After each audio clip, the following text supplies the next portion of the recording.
Bonjour à tous, je vous retrouve pour la lecture offerte. Je suis désolée, il y a eu un petit couac sur la vidéo que je vous ai postée hier et elle n'a pas été téléchargée correctement. Donc je vais recommencer la lecture d'un des contes de Biddle le Barde qui s'intitule Babity Lapina et la souche qui gloussait. Glousser, c'est un verbe qui signifie rire en se moquant. Et une souche, c'est en fait le reste d'un arbre coupé. Donc c'est une partie du tronc relativement basse et les racines. Je vous montre l'illustration pour commencer.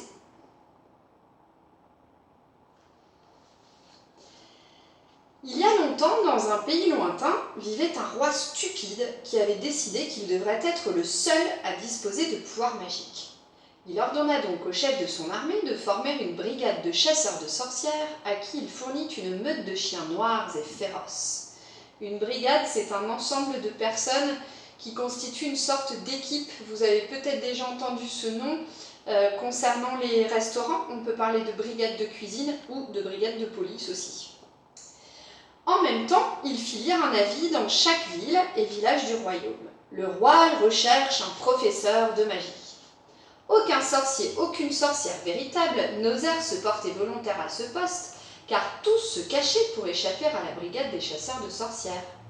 Cependant, un rusé charlatan, qui n'avait pas le moindre don en matière de magie, vit là une chance de s'enrichir et arriva au palais en prétendant être un sorcier d'un immense talent. Un charlatan, c'est quelqu'un qui vous fait croire qu'il est une autre personne. Le charlatan exécuta quelques tours très simples qui convainquirent le roi stupide qu'il possédait des pouvoirs magiques et il fut immédiatement nommé grand mage en chef, maître de magie personnel du roi.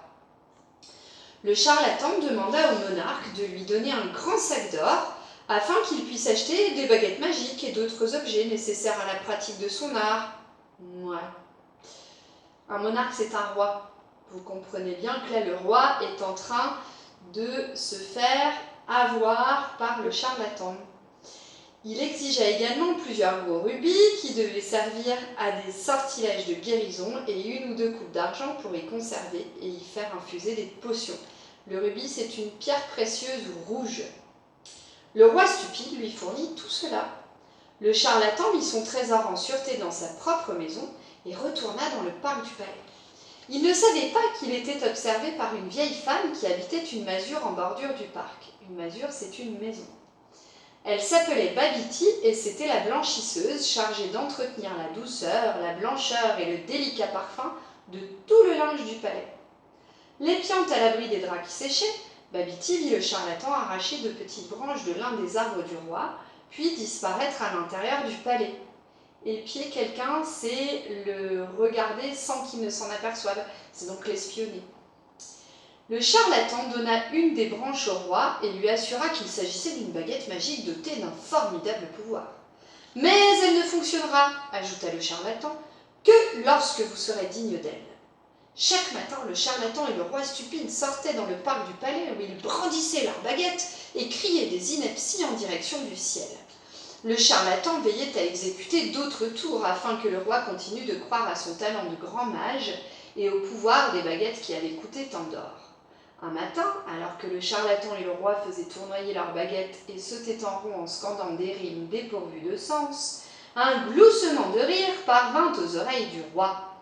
À la fenêtre de sa minuscule chaumière, Babity la blanchisseuse observait le monarque et le charlatan en riant si fort qu'elle disparut bientôt de leur vue, car elle n'avait plus la force de rester debout. « Je dois singulièrement manquer de dignité pour faire tant rire la vieille blanchisseuse, » dit le roi. Il cessa de sauter en rond et de faire tournoyer sa baguette, puis fronça les sourcils. « Je suis lasse de m'entraîner. Quand serai-je prêt à jeter de véritables sortilèges devant mes sujets mages ?» Lasse, c'est fatigué. Le charlatan s'efforça d'apaiser son élève, lui affirmant qu'il serait bientôt capable de réaliser de stupéfiants prodiges. Mais le rire de Babity avait vexé le roi stupide plus que ne pouvait s'en douter le charlatan. « Demain, dit le monarque, nous inviterons notre cour à voir le roi faire une démonstration de magie. » Le charlatan comprit qu'il était temps d'aller chercher son trésor et de prendre la fuite. « Hélas, votre majesté, c'est impossible, j'avais oubliez de dire à votre majesté que demain je dois partir pour un long voyage. Si tu quittes ce palais sans ma permission, mage, ma brigade de chasseurs de sorcières te traquera avec ses chiens. Demain matin, tu m'aideras à montrer mes pouvoirs magiques devant les dames et les seigneurs de ma cour, et si quelqu'un se moque de moi, je te ferai trancher la tête. » Le roi rentra à grands pas dans son palais, laissant le charlatan seul et apeuré. Pardon. Toute sa ruse ne suffirait pas à le sauver, désormais, car il ne pouvait ni s'enfuir, ni aider le roi avec des pouvoirs magiques, dont tous deux étaient dépourvus. Être dépourvu de quelque chose, c'est n'avoir pas quelque chose. Cherchant un exutoire à sa peur et à sa colère, le charlatan s'approcha de la fenêtre de Babity la blanchisseuse. Il jeta un coup d'œil à l'intérieur et vit la petite vieille occupée à polir une baguette magique. Derrière elle, dans un coin, les draps du roi se lavaient tout seuls dans un baquet en bois. Le charlatan comprit aussitôt que Babity était une véritable sorcière.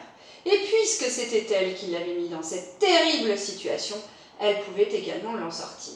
« Vieille toupie !» rugit le charlatan. « Ton éclat de rire m'a coûté cher. Si tu ne m'aides pas, je te dénoncerai comme sorcière, et c'est toi qui seras déchiquetée par les chiens du royaume. » La vieille Babity sourit au charlatan et lui assura qu'elle ferait tout ce qui était en son pouvoir pour l'aider. Le charlatan lui ordonna alors de se cacher dans un fourré pendant que le roi se livrerait à sa démonstration de magie et de jeter les sortilèges à sa place, à son insu. À son insu, c'est sans qu'il s'en aperçoive. Babity accepta, mais elle posa une question. « Et si le roi essaye de lancer un sort que Babity ne peut exécuter ?» Le charlatan eut un rire moqueur. « Ta magie dépasse de très loin l'imagination de cet imbécile, affirma-t-il. » Et il se retira au château, très satisfait de sa propre ingéniosité. Être ingénieux, c'est être malin. Le lendemain matin, toutes les dames et tous les seigneurs du royaume se rassemblèrent dans le parc du palais. Le roi monta sur une estrade dressée devant eux, le charlatan à ses côtés.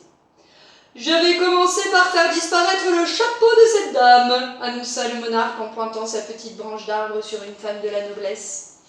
Cachée à proximité, au creux d'un fourré, Babity pointa sa baguette sur le chapeau et le fit disparaître.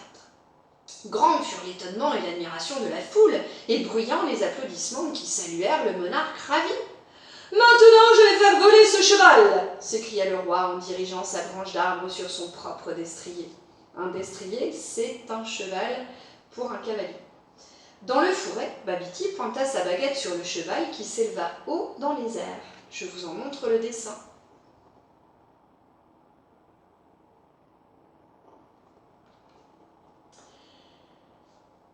La foule, plus enthousiaste et plus éblouie que jamais, exprima par une grande clameur son appréciation des talents magiques du roi. Et oui, personne ne s'aperçoit que Babity est cachée et que c'est elle qui lance les sorts.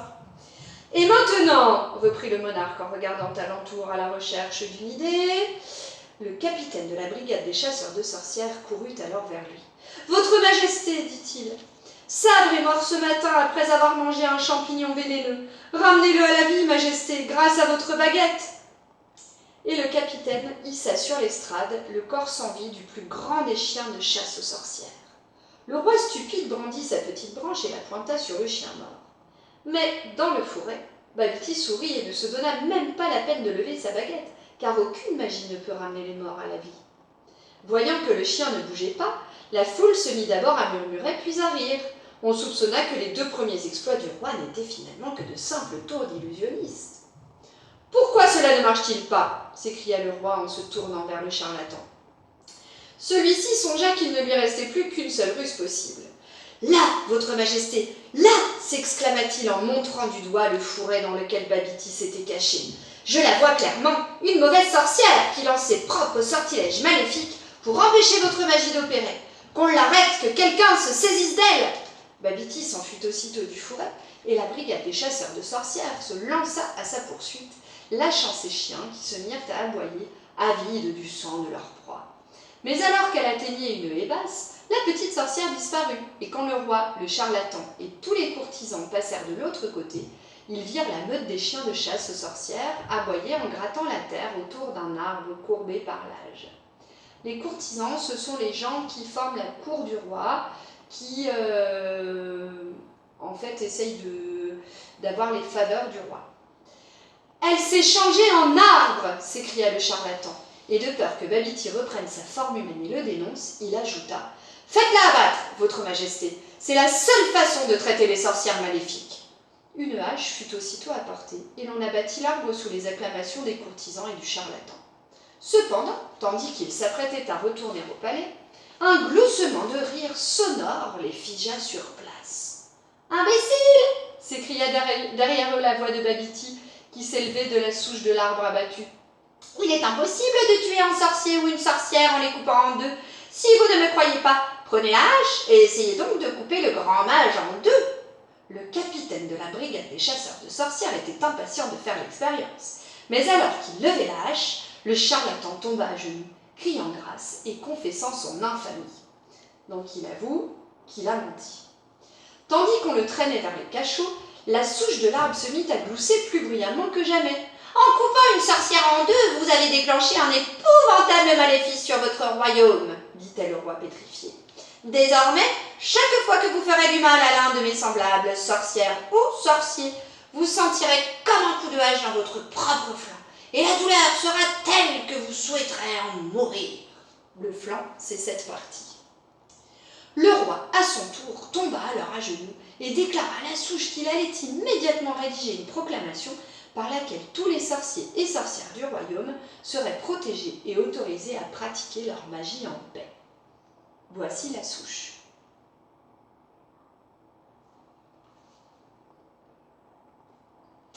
Très bien, répondit la souche, mais vous n'avez pas réparé vos torts envers Babity. Je ferai tout ce que vous voudrez, s'écria le roi stupide en se tordant les mains devant la souche. Vous élèverez sur moi une statue de Babity en souvenir de votre pauvre blanchisseuse et pour vous rappeler à jamais votre propre stupidité, dit la souche. Le roi accepta aussitôt et promit d'engager le plus éminent sculpteur du pays pour qu'il fasse une statue en or pur. Éminence et très célèbre, très reconnue. Puis le roi honteux et tous les nobles seigneurs et dames de la cour retournèrent au palais, laissant la souche glousser de rire derrière eux. Lorsque le parc fut à nouveau désert, un vieux lapin robuste et moustachu, une baguette serrée entre les dents, sortit en se tortillant d'un trou entre les racines de la souche. Babity traversa le parc à grands sauts et s'en alla très loin. À tout jamais s'éleva alors sur la souche une statue d'or représentant la blanchisseuse, et plus aucun sorcier, plus aucune sorcière ne furent persécutés dans tout le royaume. Et oui, en fait, elle ne s'était pas transformée en arbre, elle a été très maligne, elle s'était transformée en lapin. Vous voyez peut-être ici les deux petits yeux. J'espère que ce conte vous a plu, c'est le dernier conte de Biddle le Barde qu'on lira ensemble. Je vous invite à chercher ce livre et à vous empresser de l'ouvrir et de le découvrir parce qu'il y a plein de petites anecdotes racontées par Albus Dumbledore. Donc pour ceux qui connaissent Harry Potter, vous saurez de qui il s'agit. Pour les autres, eh bien, j'espère que ça vous aura donné envie de découvrir l'univers d'Harry Potter. Bonne écoute et à bientôt!